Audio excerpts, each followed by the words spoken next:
नमः शिवाय। शिवजी सदा सहाय। ओम नमः शिवाय। गुरुजी सदा सहाय। आज हम रुद्र संहिता के प्रथम सृष्टि खंड के 12वें अध्याय का पठन करेंगे।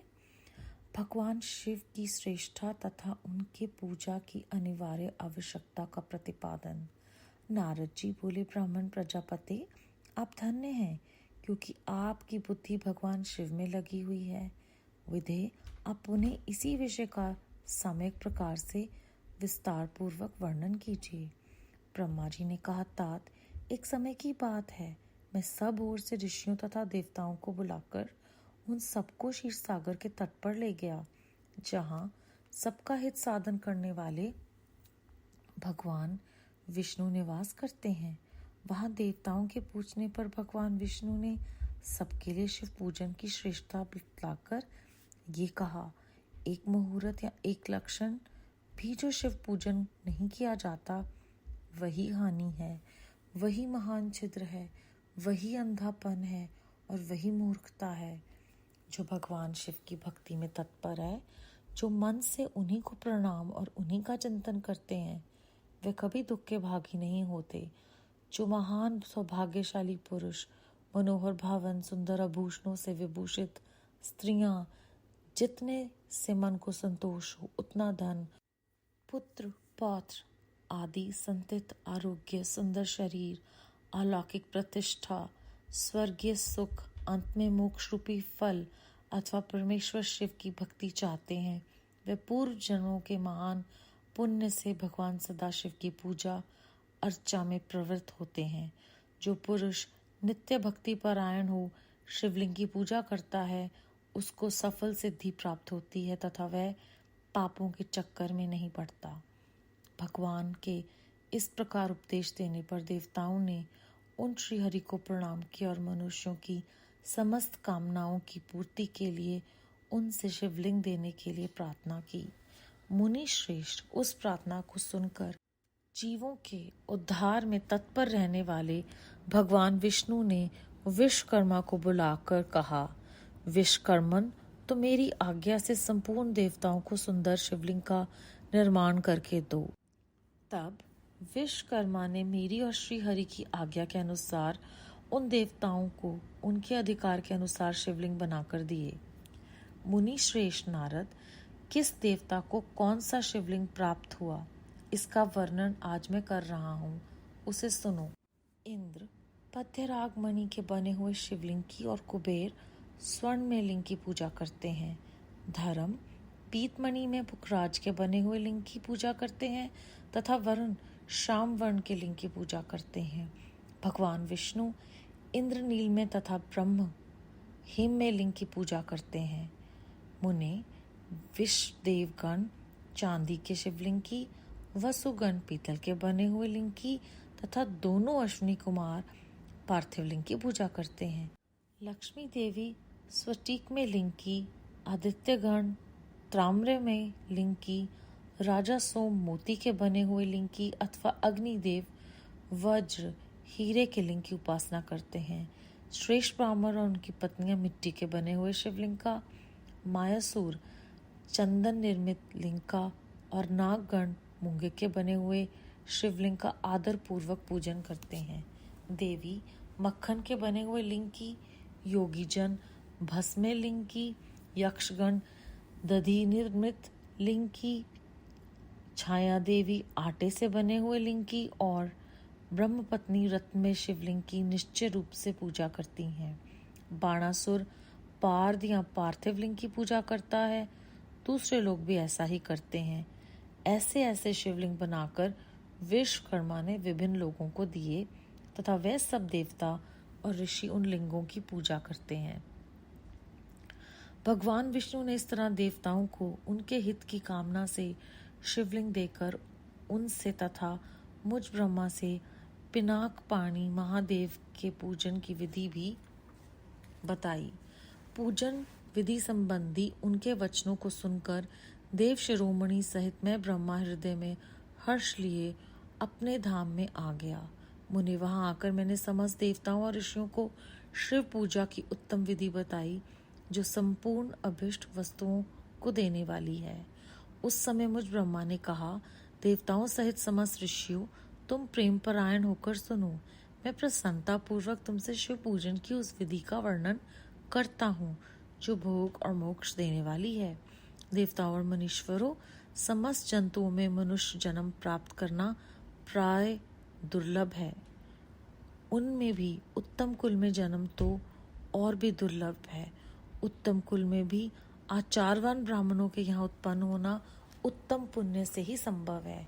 यदि वैसा जन्म सुलभ हो जाए तो भगवान शिव के संतोष के लिए उस उत्तम कर्म का अनुष्ठान करें जो अपने वर्ण और आश्रम के लिए शास्त्रों द्वारा प्रतिपादित है।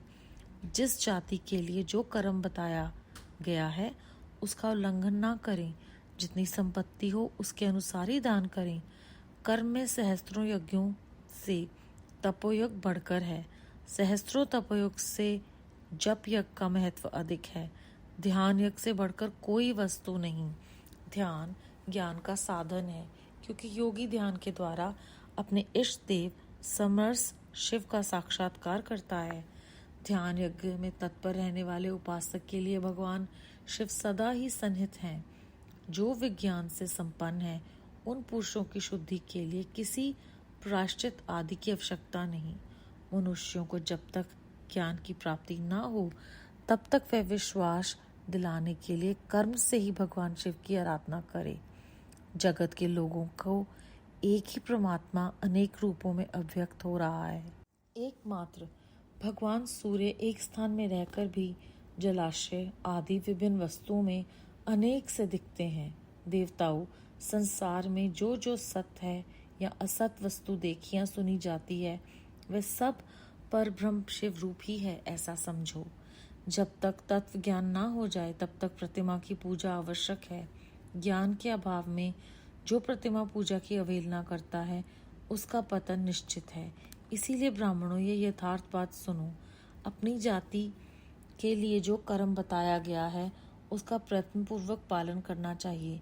जहाँ जहाँ यथावक्त भक्ति हो उस आराध्य देव का पूजन आदि अवश्य करना चाहिए, क्योंकि पूजन और दान आदि के बिना पातक दूर नहीं होते।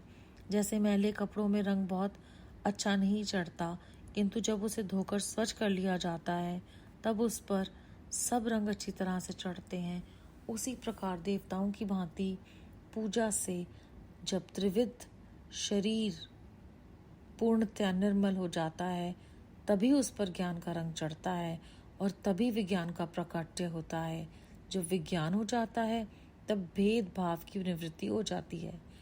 भेद की संपूर्णतया निवृत्त हो जाने पर द्वंद्व दुख दूर हो जाते हैं और द्वंद्व दुख से रहित पुरुष शिव रूप हो जाता है।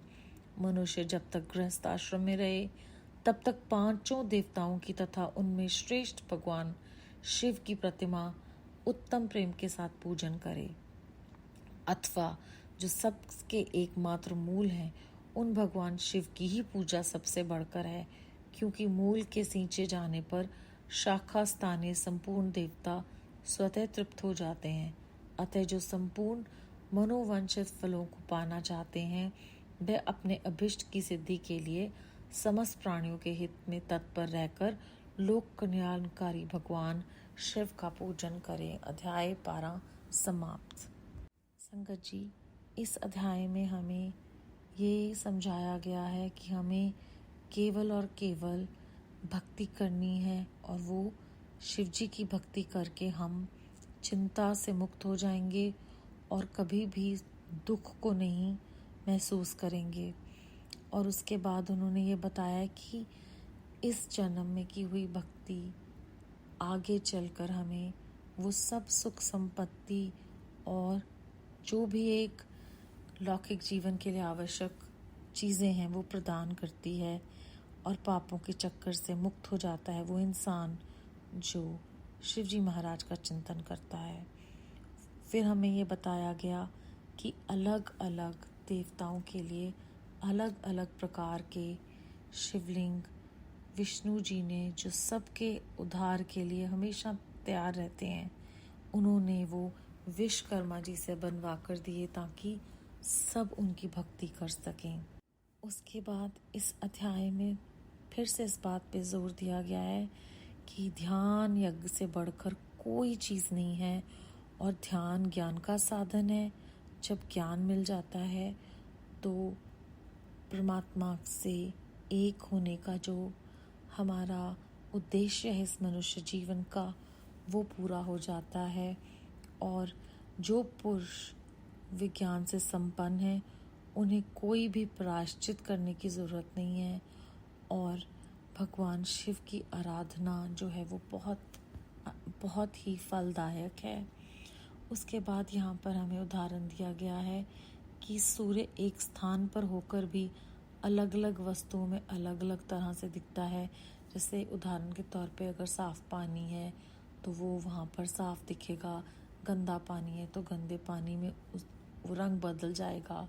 अगर पानी स्थिर है तो सूर्य भी स्थिर है, अगर पानी हिल रहा है तो सूर्य भी हिल रहा है।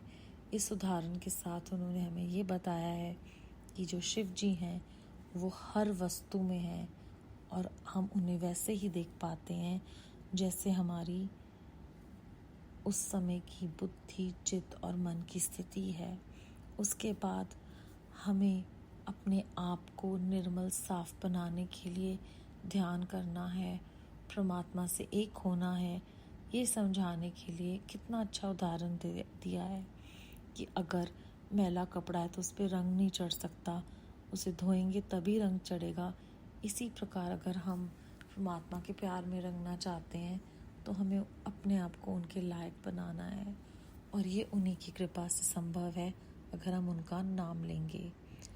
और भगवान शिव की ही पूजा सबसे बढ़कर है, क्योंकि कहा गया है इस अध्याय में कि मूल के सींचे जाने पर अगर हम पेड़ को पानी देंगे तो समस्त पेड़ के जो भाग हैं वो भी सींचे जाएंगे। इसी प्रकार यहाँ पे हमें प्रेरणा दी जा रही है कि भगवान शिव से बढ़कर कोई नहीं और वो लोग कल्याणकारी हैं, भक्तवत्सल हैं। बेअंत बेअंत शुक्राना गुरु जी महाराज। ओम नमः शिवाय। शिव जी सदा सहाय। ओम नमः शिवाय। गुरु जी सदा सहाय।